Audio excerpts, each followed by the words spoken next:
बिस्मिल्लाहिर्रहमानिर्रहीम। अस्सलाम वालेकुम। उम्मीद करती हूँ कि आप सब खैरियत से होंगे। अल्लाह से दुआ है कि वो आप सबको अपने अपने घरों में खुश और आबाद रखे, आमीन।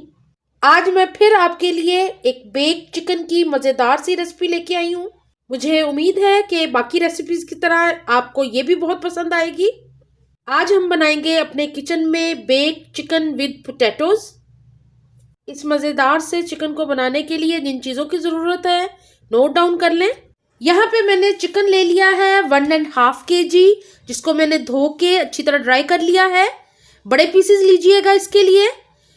इसके अलावा यहाँ पे मैंने एक ग्रीन चटनी बनाई है, जिसमें मैंने धनिया, पुदीना, नमक और हरी मिर्चें 3-4 शामिल करके उसको पीस के इस तरह चटनी तैयार कर ली है। 2 टेबलस्पून लहसुन अदरक का पेस्ट शामिल करेंगे इसके अंदर। नमक, काली मिर्च, धनिया और लाल मिर्च यहाँ पे मैंने 1 टीस्पून ली है। सोया सॉस यहाँ पे 2 टेबलस्पून चाहिए हमें।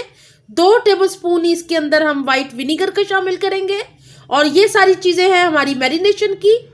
तो चलिए एक एक करके चीज़ें शामिल करते हैं। सबसे पहले मैंने लहसुन अदरक को शामिल कर दिया है। इसके बाद मैं ये चटनी शामिल कर रही हूँ।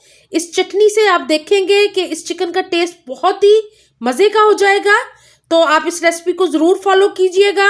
आपको थोड़ी डिफरेंट लग रही होगी, लेकिन यकीन मानिए कि बहुत मज़े की बनेगी। अब मैंने इसके अंदर स्पाइसेस को शामिल कर दिया है और स्पाइसेस सारे शामिल करने के बाद सोया सॉस शामिल कर देंगे। साथ ही मैं इसके अंदर वाइट विनीगर यानी सफ़ेद सिरका उसको शामिल कर दूंगी। ये चिकन को बहुत ही सॉफ्ट कर देगा, मज़े का बना देगा और चिकन जूसी होगा।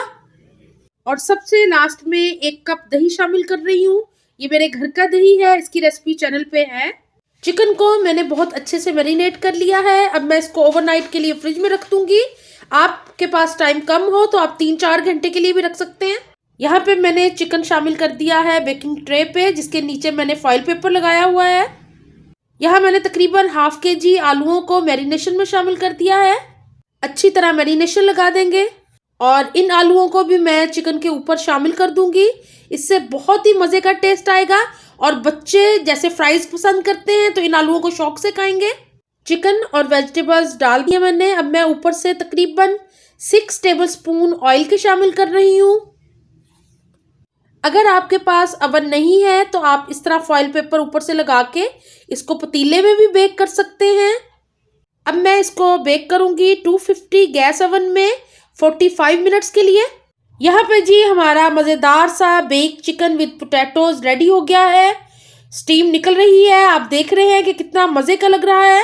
आप इसको राइस के साथ या इसी तरह इंजॉय करें पोटैटोज़ के साथ, बहुत ही मज़ेदार है। मुझे उम्मीद है कि आपको मेरी ये रेसिपी मेरी बाकी रेसिपीज़ की तरह बहुत ही अच्छी लगेगी। वीडियो को ज़्यादा से ज़्यादा शेयर ज़रूर कीजिएगा फैमिली फ्रेंड्स के साथ और वीडियो को लाइक ज़रूर कीजिएगा। मेरे चैनल पे बेक बहुत सी रेसिपीज़ हैं, केक्स की भी और चिकन की भी, तो उनको ज़रूर देखिएगा। मैं लिंक डिस्क्रिप्शन बॉक्स में दे दूँगी। मुझे आप अपनी खुसूसी दुआओं में याद रखा करें। मेरे चैनल को सपोर्ट ज़रूर करें, वीडियोस को मुकम्मल देखा करें और दुआओं में याद रखें। अपना बहुत ख्याल रखें। अल्लाह हाफिज़।